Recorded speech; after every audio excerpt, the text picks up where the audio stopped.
Hello, hello. Here we are, Hi there. ready for Tonglen practice. We're going to go over a couple of things first, as quickly as possible. So, first of all, Tonglen is a very ancient practice. It originates from Tibetan Buddhist tradition. Of course, there is nothing about it that's inherently Buddhist. It's a universal practice. You don't have to be Buddhist to practice. And it's over 1,000 years old. That's right. And this was a secret practice and for a particular reason. And the reason is there are a few reasons. First of all, in order for us to do an advanced practice, we have to be in a place of kind of healthy ego. We arrive to the place of healthy ego by following spiritual practice, like the fundamentals, the preliminaries, and so forth. Because Tonglen is a practice where we exchange self for other, meaning what the practice consists of visualizing ourselves, taking in the suffering of others, transmuting it with the power of our love and compassion, and then giving out the kind of refined, purified energy, which is love and kindness and whatever it is that beings need. This can be misunderstood or lead to kind of confusion for two groups of people. And both groups of people are people who have not done the preliminary practice of getting to a place of healthy ego. So the first group would be, if we are somebody who's just a kind of person that's very giving, and we haven't established healthy boundaries so that we're constantly being taken advantage of others, and we haven't really learned how to navigate that and how to include ourselves in that compassion. Overextending yourself, Right. giving more than you have, or being healthily. A doormat. Yeah, and we've all been there, right? So it's like we all start in this sense of self that's out of balance, and then we kind of learn how to find our footing. So that's the first group. The second group is people who tend to fall into the pit of arrogance, establishing this kind of like too easily falling into pride and being like, well, I am the Messiah, or I am better than others, and let me help you, guide you. Inflation. So now that we stated these two things, this practice of Tonglen, if you remember that you have to be in a place of balance and healthy ego, meaning not falling into kind of the doormat place, and also not falling into the arrogant place, but just doing the practice from the place of sort of balanced, healthy sense of self, then you can proceed in a kind of way that's safe and proper. And there was another thing I was going to say about this. One of the aspects of this being secret, and it's no longer a secret practice, but it's important that you keep it a secret. If you're practicing for somebody, it's important not to go tell them you're doing it. This can lead to inflation or projection of the ego. It can cause any number of issues. So it's important to keep it within yourself. This is a practice for you to develop something. And ultimately, a great master is able to help people through this practice. And that's an aim we certainly look to cultivate. Yeah, so I just want to mention that, like, this practice, you're not in reality taking somebody else's suffering truly, right? It's a mental rehearsal and it's a priming sort of thing. So that's why we can safely share it with people. So like, you're not damaging truly your body and your health by doing this. But you are imagining that you're capable of transmuting negativity into like wholesome, healthy, positive energy, right? And then sending it to others. Now, why is this beneficial to others, even though it is kind of an imaginary sort of thing? Because everything in the universe, we know, we can ask Tesla if we have any questions. everything in the universe is composed of energy, and thoughts are energy. So in addition to priming ourselves to be able to do this in real time one day, becoming a master alchemist, we're also sending out positive energy in the direction where it's needed, you know. Um, and also I want to mention there are 3 levels of this practice, and it's dependent on the capacity of the practitioner. So the very first level is we direct this practice to people that we love and care about. So that's basically the, people that basically do what we want them to do, people who love us back. So it's like very kind of um, just based in the ego. It's like, oh, you're my friend, therefore I want you to be happy. Therefore, I'm happy to do this practice for you. And that's fine, right? So we do it first with that group of people. Then as our capacity for love and compassion grows and we transmute, we reduce ego grasping, then we become more capable to like extend ourselves for strangers. So people we don't know, they don't know we exist, but we just wish them well. So we expand our love to include them. And finally, the most advanced practice is our enemies. Enemy might sound like a heavy word, but like anybody that we dislike, that rubs us the wrong way, people who we see do evil in the world, we include them in our compassion, because people who commit wrongdoings to others, it's very easy to hate them, but in reality they're just hijacked by their own ignorance and confusion, and they will suffer in the future because of that. That's according to the law of karma. It's also part of the spiritual teachings. But even psychologically, when you're constantly doing harming others, your sense of self becomes damaged, and a lot of delusions grow from that. So they definitely suffer in some way as a result. Okay, so again, real quick, this practice, what it does is it also destroys our ego grasping, which is like the human animal inside that's always looking out for itself. And it's like the more we have this like selfish kind of sense of self, the more we are tense, we are constantly stressed, we're constantly on defense, we're so easily triggered. So we're destroying that with this visualization. And I think, some of the benefits of cultivating this kind of love and compassion is that you become more easy, more calm. You have a sense of joy about you. And you'll find that other people respond to that, even without knowing you. Strangers on the street will smile at you, or animals will be more likely to come sit on your lap or whatever. This creates, you become a beacon of hope for people and for sentient beings. And this really, you can become part of the change. You become empowered. Yeah. So like you become so solid, and you get to a place where like no matter how people act around you, no matter what's happening, you got it. You are the master of your own mind, and you can help everybody. So you become powerful, right? You merge with the divine sort of mind. And divine mind, as we know, does not discriminate. The sun shines on all. It doesn't like cast shadow on this person. No, everybody gets the equal amount of light. So you're training to become that being, which is our innate potential. Okay, so now we're going to do the practice. We're going to set the stage, because we're all going to do it kind of individually, right? But we have to explain the practice first. So take a moment and just close your eyes to visualize. So see in front of you all the people that are currently going through some kind of suffering, pain, fear. This obviously, what comes to mind first is people who are caught up, in war, who are being bombed and destroyed. There is a massive hurricane approaching. Some places that already sort of passed and left destruction in the wake, and people lost property and lives and friends and whatnot. For some people, it's yet to come.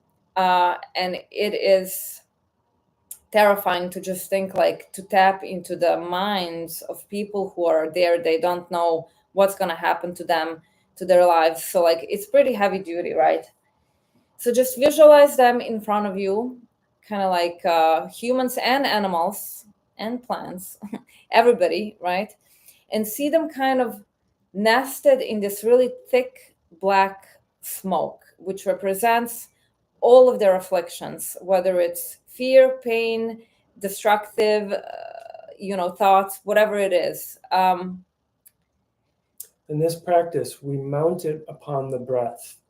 So you take a deep inhalation through the nose and you inhale that black smoke. It goes down your throat and into your heart.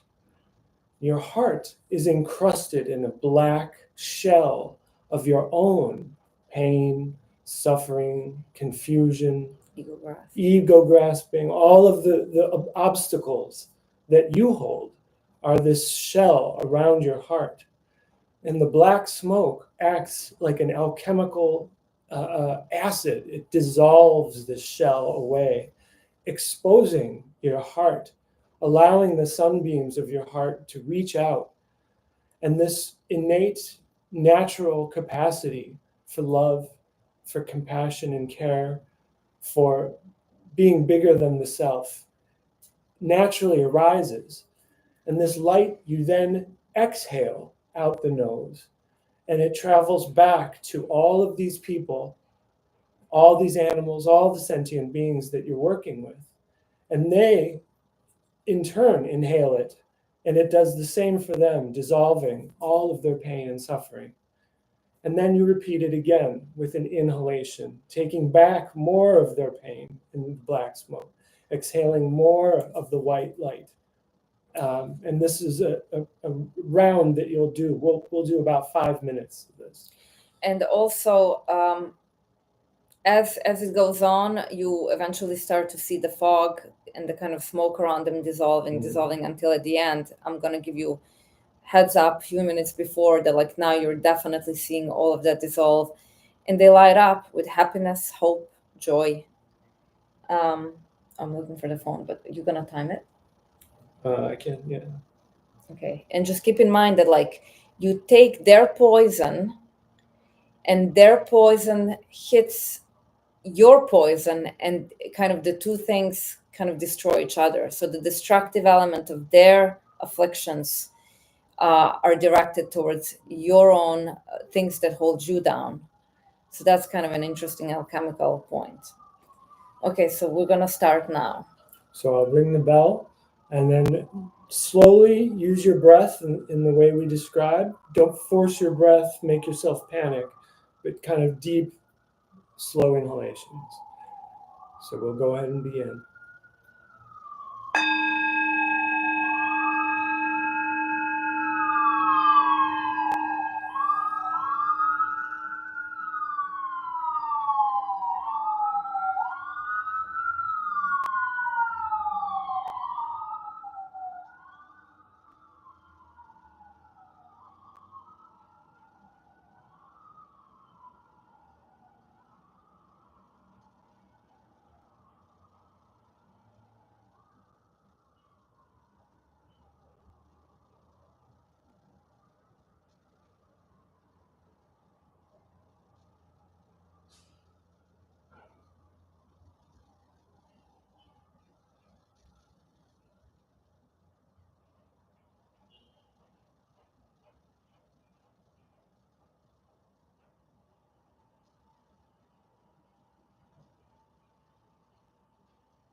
Inhaling pain, fear.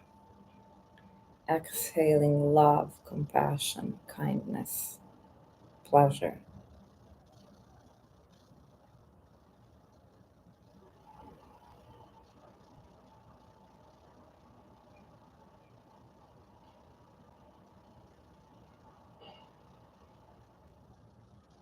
Inhaling darkness, exhaling light.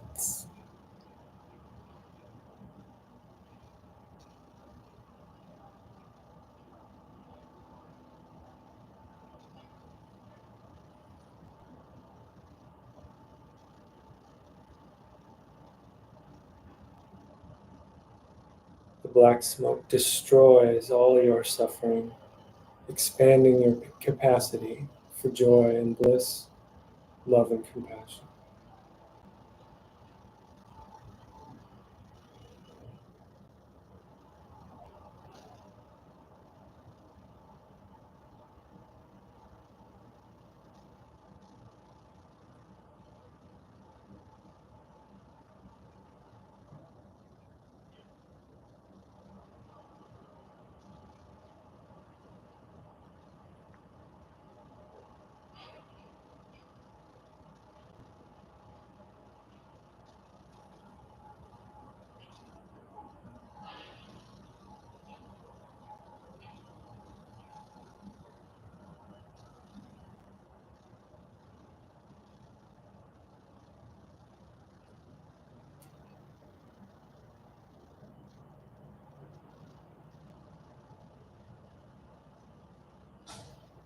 Each sentient being receives your white light,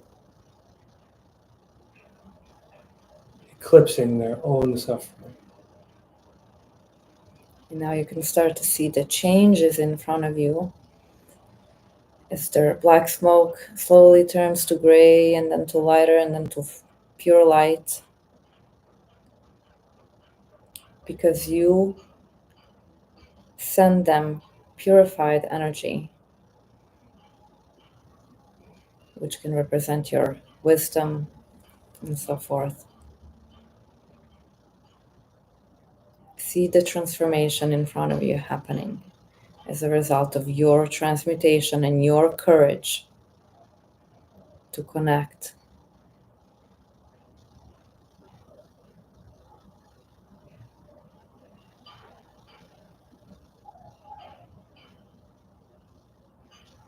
As within, so without.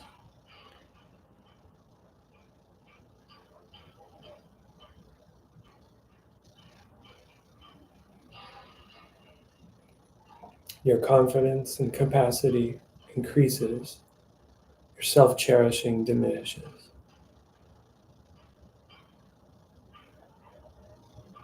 And now seeing beings totally purified, looking at you with joy, happiness, and gratitude.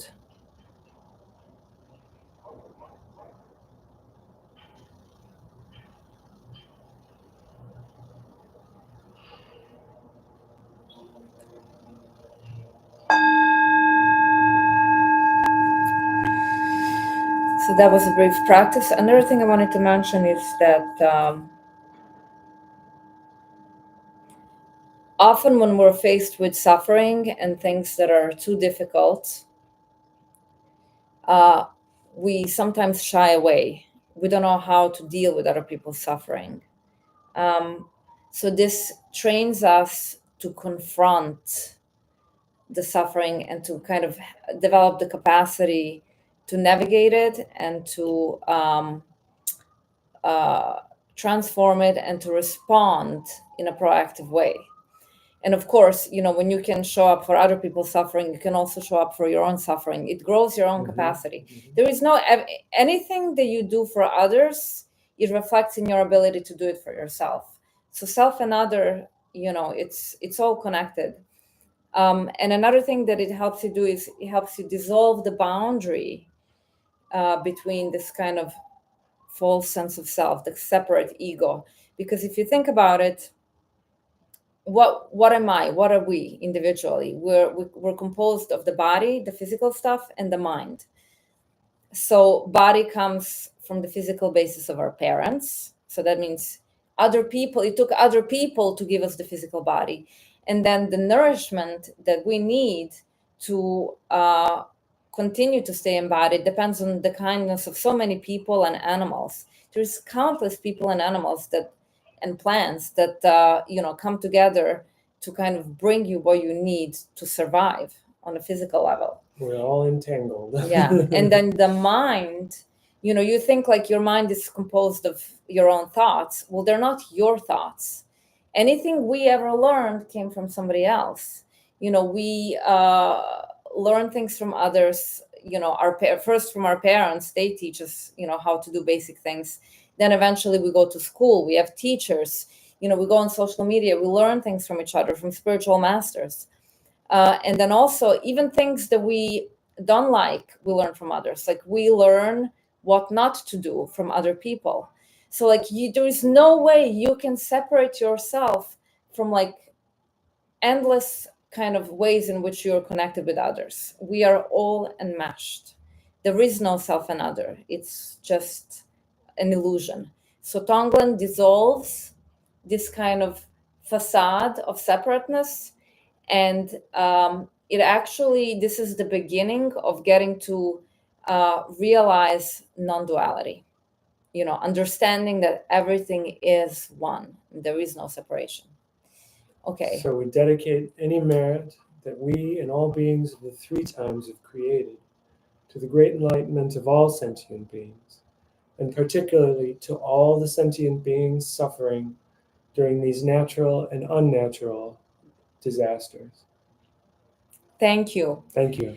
Keep doing this practice on your own. We can outline steps in the comments below. All right. Send us any questions you have, and have a great day. Thank you. Bye.